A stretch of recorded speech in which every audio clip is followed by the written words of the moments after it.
Welcome to the Motherload, a parenting talk show with host Dr. Amy Stober, licensed psychologist, and Ann Brown, parenting educator. Each week, Amy and Ann invite parents just like you into the studio and discuss the trials of parenting. It's not your mother's parenting advice. And now, here's the Motherload. Hi, welcome to the Motherload. I'm Amy Stober. And I'm Ann Brown. So we're going to start with a story today. When my kids were young, my husband said to me one day, I want to play on a softball team and it's just going to be Sunday mornings. Would that be okay? How old were your kids? Young enough that it was not okay for me. I think they were probably, I don't know, like maybe 3 and 7. Oof. You know, to the point where they still needed me in the mornings. They weren't going to just go do their own thing. Maybe they were even younger. And I said, no, that's not fair. Mm-hmm. And we had a fight. Mm-hmm. And then he said, well, you know, this is what his image was. It'll be great. The whole family will go to the park on Sundays. I'll play softball. You'll bring the kids. They'll play in the park. You know, we'll have lunch. And of course, I brought them once. They hated it. It was horrible. So then it turned, but Robin never stopped going. So he would go to softball, and I became so tense and so angry and so resentful. Probably Saturday night. Oh, even. yeah. I would say Sunday through Saturday. All the time. That at one point, Robin said to me, can you manage to say goodbye to me even? Mm-hmm. And I was like, no, I cannot even manage. I was so angry. Yeah. And I'm sure my kids felt it. You know, Saturday mornings, it was just, I did not have the love in my heart. Mm-hmm. So we knew. Really, I mean, hindsight, right? Yeah. You probably weren't getting your needs met either. Absolutely. Right. You know, but I couldn't even think to that point yet. Yeah. I was You were just so angry that mad. Yeah. How how can a person leave the house during the week to go to work and then come back and on Sunday, it was Sunday mornings, on Sunday mornings, leave again to go. I mean, really, it was like, you don't have the right. You need to be putting your hours in here. So it took us a lot of months of fighting and probably a little therapy. And finally, I realized that, well, I haven't said this to Robin yet, so if you ever meet Robin, don't tell him I'm saying this. It wasn't his fault. It was my fault because all I was doing was saying don't. Instead without of having, here's what needs to happen to make that be okay. Absolutely. Because I knew in my heart that it really wasn't the right solution to say to Robin, you may never leave the house on the weekends. You are watching the kids 24/7. But I realized, okay, you know what? It's not about Robin playing softball. It's about me feeling like, it's about me feeling, where's mine? And I think where's mine is a banner that we all march under for the first 10 years of raising kids. Absolutely. So where is mine? These are, I call it the what have you done for me lately years. So today, what we're going to talk about is... Wait, I didn't tell the story yet. God, I thought the story was done. No. My life is so much harder than Amy's. So one day, After all the softball playing. But I will wrap it up as much as I can. I first said to Robin, it's not fair, I need something. So the first thing we came up with is he said, when I come home from softball, why don't you leave and you take the whole afternoon off? Because I'm taking the whole morning off. Although I do have to add that his morning softball, which was only for an hour and a half, meant get there an hour early for warm up and then go out after lunch. So he wasn't really home till 1 or 1:30. So we tried that for a while, that he'd come home at 1:30 and then I would leave the house. And I was still angry. It's like the very hungry caterpillar. So she took an hour at the mall and she was still angry. So I had to go back to the drawing board and really think, what am I angry? And I realized, I'm not an extrovert. I don't like having to I don't need to go out. I don't want to put on a bra and go out in public. I want to be home. And he said, well, what is it you want? He probably screamed it because we were having a big fight. And I realized as soon as he yelled that, I want you to be out of the house with the kids. I want to be alone in my house. And as soon as I said it, it was like, yes. That's exactly what I needed. So we came up with the plan that he would leave in the morning at 8 o'clock. I would kiss him goodbye. I would say with a true heart, have a great time. Have a fabulous morning, have a great time, go out to lunch. When he came home, at I think 1:30 was the cutoff time, I would say, okay, the kids are ready. And he would put the kids in the car, and they were not allowed to come home till 7 p.m. Nice. And I got to tell you, there were some days that I'm sure he just drove in circles in that little Honda hatchback with 2 screaming Let them kids. all sleep. Because they were not, I said, I don't want to deal with it. And here's the point of my story, then I'll be done. It softened my heart to Robin. I was really happy for him that he could go play softball because I knew that mine was coming, and I had to get to the point where I had to know what it was that I wanted. Absolutely. Now I'm done. No, I'm sorry. So it's funny because before we talked about the story Anne was going to tell, I actually had this little diagram of a softball field or baseball field, ironically, even though I didn't know Anne was going to talk about this because I think I thought really, that was an IUD. it looks like, well, anyway, it's a softball field. And what really we're talking about today is when we get in competition with our spouse because our needs aren't being met somehow. And this is the analogy that I use often with couples in my practice. And it's the baseball analogy. And sometimes sports analogies don't work well for people, but it's perfect given the softball story, which is I tell parents and couples all the time, if you're standing on home plate and you want to hit a home run, what do you need to do? And the answer is, they have to hit it and run to first, then run to first, then run to second, then run to third, right? And so I define these bases as first base is self-care. Second base is care for your partner or spouse. And third base is care for your children. Oh, people don't do it that way at all. No, what they do is they stand on home plate and they run to third. We run to third all the time. Yeah. And what I love about what you just said, Anne, is none of this was really about the kids. No. Really, this was about self-care. Self-care, and it was about you and Robin. And what you said softened your heart towards Robin, aka took care of second base, is you had to take care of yourself. Yeah. Why does someone have to remind us that? I bet you Because find we this in lose your practice ourselves. all the time, and in my classes, we'll be talking about things like this, and parents will say, why did it take me so long to figure that out? It's because the minute that baby arrives, everything, you're not thinking the same way anymore. Right. Well, and I think, and we've talked about this in other shows, Anne, this whole idea that parenting is this verb that we must always be doing something for our children. So moms and dads are exhausted with these little bloodsuckers that they have. Not yours. Yours are adorable. And so they're exhausted. And so when your spouse gets a break, we really have anger towards them because they're taking away from time when we're continuing to parent. I call it whose life is harder anyway. There is this innate competition in most marriages about my life's really harder than yours, and therefore I deserve mine. And I think we will get stuck forever if we keep competing with, you work outside the home, so you get to pee by yourself. You get to be in a car by yourself. You don't eat lunch with somebody's boogers on your shirt. And then the person... Or even for two working parents, where it's like, my husband and I both work with kids all day, and we come home to kids, and at the end of the day, we're like one flew over the cuckoo's nest because we're never away from the children, and we still have that theme song, Whose Life is Harder Anyway. Whose life is harder. And I think that there's a really important strategy to remember, which is don't wait. Don't think that you're going to convince your partner to get it the way you feel. You just have to behave in the right way. And what we want to add to that as well is don't wait to be so angry at your spouse before you take a time to do a personal inventory of what you need. And we're actually going to come to that a little bit later, talking about kind of some lists. But I think it's important to know what your expectations are, know what you need, and talk about that with your spouse. I think that there are times when it's really common where spouses have a problem and what their transition times. Let's just say that one partner works out of the home and the other partner doesn't, but we'll also talk about it when both are working out of the home.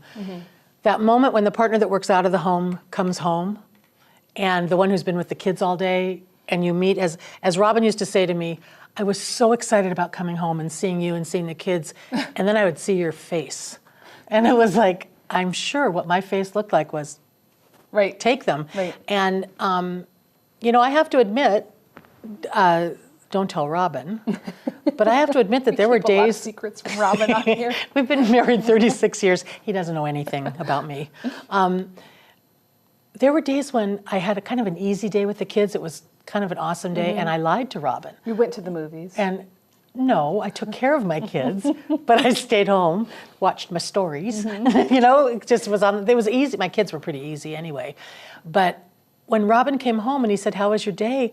I made up this long suffering, like it was hard because otherwise he would win. And I mean, that's pretty messed up. That's pretty twisted, even for me. And I realized, what is this competition that one of us has to win about who had the hardest day? I would not have given in. So those transition times, I think, you know, in my family, we're two working people going off every morning, not every morning, but many mornings. And that I literally almost threw roast beef at my husband one morning when I am making breakfast. You think my marriage is screwed up? I am making breakfast, I am packing lunches, and I'm putting something in the crock pot.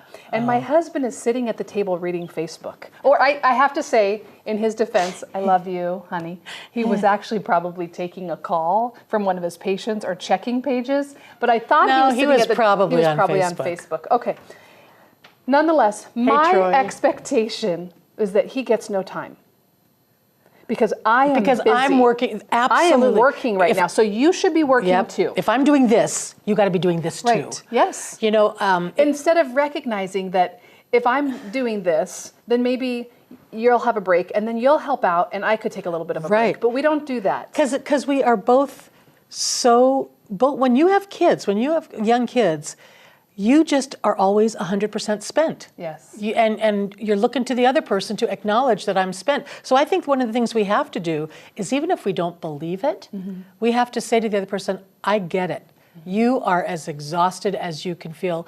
I feel the same way. We no longer have to defend that. Right. Even though secretly you then go to your corners and go, he's full of shit. It's like, I work much harder. And you know, I think that's okay as long as we behave. Well, I'm not saying it's okay to, well, yeah, it is. I am standing behind that. As long as what I do, my deeds, show that I'm taking care of him. And I think too, when that comparison piece, if we are able to get there, and I like the phrase you use, soften our heart towards our partner, then I think we're also modeling for our kids. Oh yeah. When you don't get what you want, right? And how do you get what you need? And how do you say what you need? And that it is okay for people to take breaks. I mean, there was a big study a while back that said that when you ask children to describe what parenting was, they said stressful. Ay. Right. So I know you have a really great strategy that you use with couples and groups. I do, but I want to tell another story first. Great. Okay. I might even want to tell 2 more stories first. Troy will tell us when there's no more time to talk. To go back to transitions, when Robin had said to me, I would see your face and you were so angry.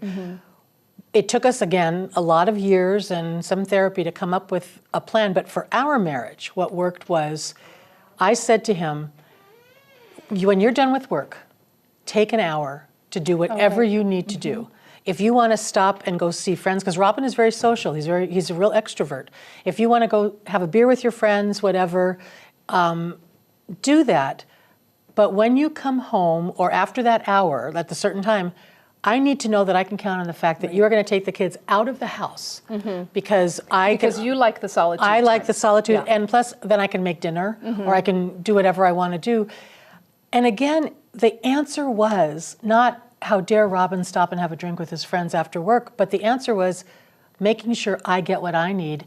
And honestly, I would look at the clock sometimes. Because there are a lot of moms calling in right now saying, what? You let your husband go out to have a beer after work? I've been home all day, or I've been working too. So, and again, it's got to work for your particular. For me, the gift of knowing that I was going to get solitude for an hour after Robin took his hour was enough. Maybe for some of you it's not, but you have to find out, what is your currency? What is it that you need to know that you can have that's going to allow you to be generous of spirit towards your partner, because we can't just keep denying ourselves and denying each other. And I think, what you're hearing from Anne is she needed an exchange of solitude, an exchange of time. often what I need, and this is different but equally important, and that is I need you, stay at work, stay and do whatever you need to do as long as you need to do it, but when you come home, I need presence. I need you to be fully present. Presence, I need you, not with a T. Right. I would like gifts. Gifts would be good too, but I really need presence, CE, so that when you come home, you're really here with me and the kids. And Right. so I think it's a great illustration between the two of us. Think about what you need first. Right, and Do it you won't be need- the same as somebody else. Absolutely. Do you need time? Do you need presence? Right. Great. I think great. that it could even work. Someone in my class this week was saying, one of the dads in my class was saying that he wants to come right home and change out of his clothes and just be home. I said, that can even work. You could even say to your kids, Dad's going upstairs to change clothes, and then that dad can take 45 minutes. To change as clothes. long as the both partners have agreed that when Dad comes downstairs, he takes over with the kids. I mean, it's all about, fair does not always have to be equal, but fair has to be fair. And you have to know what you want. Maybe for some of us, they could say, you know what, I'm cool during the week, but I want all day Saturday to leave the house and be with my friends. It's just about really figuring out, you know how they say you gotta be responsible for your own orgasm? Do they say that? Okay, thanks, this has been the Motherload. You don't know that? Be responsible for. We have to talk about what you need. Oh yeah, I didn't mean. When you're by yourself. Wait a second. Maybe that's not what they say. Turn off your video. Wait a minute. Turn off the feed for a minute. They we say are that. going to have. I'm going to Google it. I'm sure they say it. We are going to have a talk coming up, right, about sex and couples. Oh yes, right? there's one coming up. We're going to be talking about sex, but I'm pretty sure they do say be responsible. They. Right. In terms Masters of and Johnson. Speak up. Johnson and if there's Johnson. something that your sexual partner's not doing. And I want to say that in the same way when it's not just your orgasm. You have to be responsible for your own fulfillment, non-sexually. That I can't expect Robin to have come up with the idea of, you know what? How about I'll take the kids out of the house all day on Sundays after I've played softball. He can't come up with that idea. And I could Right. waste some time being angry that he didn't come up with it, but it's not his responsibility. I have to be responsible for knowing who I am, what I need, and then we work out a plan of how we get it done. Great. We Talk about what you need. Let the expectations be known and be clear. Go to first base first. Take care of yourself. That's for the sex one. Go to first base first. I'm going to hit a home run then. Like when you said, we always like are at bat and then we run to third. I had some thoughts. That's about being responsible for your own. I often do a strategy in my group and when couples come to see me about this idea of, I'm just so angry at my partner. I like to have them write down, let's say 5 things that they really need in the course of every week. And it can be what they need from their partner or what they need just from life. And I have them each do that separately. And then I have them write down what they think their partner needs. Right. Because And they're both doing that. Right. you're If we saying. second guess, is there time for another story? I have a really good story. Can I tell a really good story, Troy? We're good on time. Good. Okay. One year for Robin's birthday, I planned the best birthday for him. And This is already going badly. so you know Robin. I thought I was the most awesome wife in the world. And the kids got up like at 5:30 or 6. I got them out of the house, and we stayed out of the house until 8 that night. I gave them the whole day, and I'd already cooked a bunch of stuff. The whole day. Well, That's what we you had would have the wanted. biggest fight Yes. that night.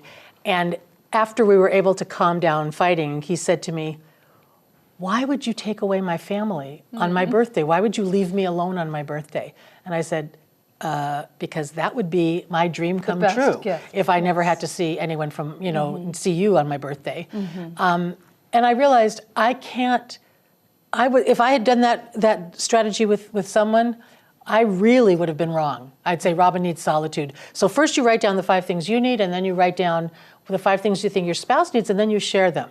So Amy is my spouse for this show. Can I add one thing before? Yeah. Because we're going to do a great exercise, but I do something very similar, and it comes from love languages. Because I think often what we do is we impose, if you will, on our spouse or partner how we would like to be loved. Exactly. Instead of asking them, tell me how you receive love the best. And that could be receive love, receive time to yourself, take care of yourself, take care of your hobbies, fill in the blank. But I think the message you're hearing from both of us is take time to ask and think about it. So go ahead, Ann, I'm sorry. So I'm going to ask you, what are 5 things that that are pretty much non-negotiable in the course of a week that you need to have? So in the course of a week, I need time with my friends, at least one night. And that might be book club, it might be going out to lunch with a friend, it might be going for a run with someone. I need to go to the gym several times a week. It is my mental health. It is the time when I'm not listening to any patients and I'm just taking care of my body. I need books, time with books. I need time to get caught up on Grey's Anatomy. TV. I mean, just mindless. Yeah, just whatever. kind of being able to veg out. And I need time when we don't have anything planned as a family, but we can just be a family. And I'm guilty of that too. So I have to have people help me and remind me. What about you? Well, I'm feeling somewhat shamed because I should write going to the gym, but I really do intend to get around to that. So I would say that I see your first 3. my first 3 are solitude, solitude, and solitude. And then I guess my 4th would be a clean house, and my 5th would be solitude. That's a great one. Would be solitude. A clean house, I don't think many people admit that. You know, Right. just Well, you wanting know to what? have Because things in people order. think it's really petty to say, but for me, my brain is in chaos if my visual stimuli is in chaos. I really cannot relax when things are in chaos and not clean. So I don't even mind cleaning. I mean, I actually really like it, and it feels fine to me. But for me, when solitude are 4 out of my 5, and I am married to somebody who needs to interact with people, you can see how we've had to do a lot of understanding each other in 37 years of being married to make sure that Robin doesn't feel rejected because I never want to go anywhere, and that I don't feel pressure because he always wants to. And then what would you say your husband needs every week? Sex. Yeah, but that's our next episode. We are going to talk the heck out of that subject. He needs time, really. He is much more of an introvert. You and Troy could live in the lands of isolation and be in the same house together, but he really likes his downtime. He likes time where he doesn't have to be, either at his work getting stuff done or at home getting stuff done, getting organized, as he calls it. Did I roll my eyes just then? We'll get it in editing. But I think he does. He needs time to get caught up on work, time to himself. I think we're going to talk about sex, right? Because that might be number 2, 3, and 4. Well, I think it's 1, 2, and 3. 1, 2, and 3. And then I think he loves time with us. He really does just love time with his family. Oh, I forgot to write time with Robin. Robin, what does Robin need? I like to have parallel solitude. I like it when Robin's near me but doesn't talk to me. Oh my God, Robin. Thank God he doesn't know what I do. What does Robin need? Oh, what does Robin need? Robin needs sex. And then I would say he needs interaction with people. And the biggest thing where we really need to support each other is he needs interaction with me. Yeah. He needs to talk about things that are going on. He wants to talk. He wants to talk. I need to take Robin out for drinks. This is very clear to me. We have married the wrong people. So as we're wrapping it up, I want to play the old lady card for a moment and tell you that my kids are in their 30s. They're grown. It gets better. It really does. If your children are young right now, school-age kids or even younger than school-age, you are in the hardest part of it, that your time is not your own. And I know for me, and any of you who've been watching this show know that I'm pretty hard-ass.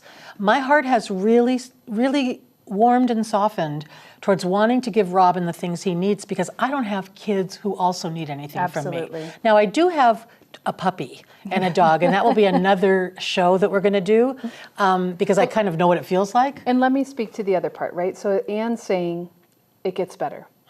If you're like me and you still have kids at home, what we're saying is know what you need, Right. voice what you need. Don't wait until you hate your partner to do that. And Have sex? Apparently, that's on the list. And watch our next episode. That's going to be. So, the question that someone wrote on Facebook, or where we got it as our messages, but really, whose life really is harder? And we got to be quick, because a quick answer, we're almost out of time. Yours. Get it? I didn't take sides. That's right. Good Your job. life is harder. Yes. Thank you for watching. Absolutely. This is the Motherload.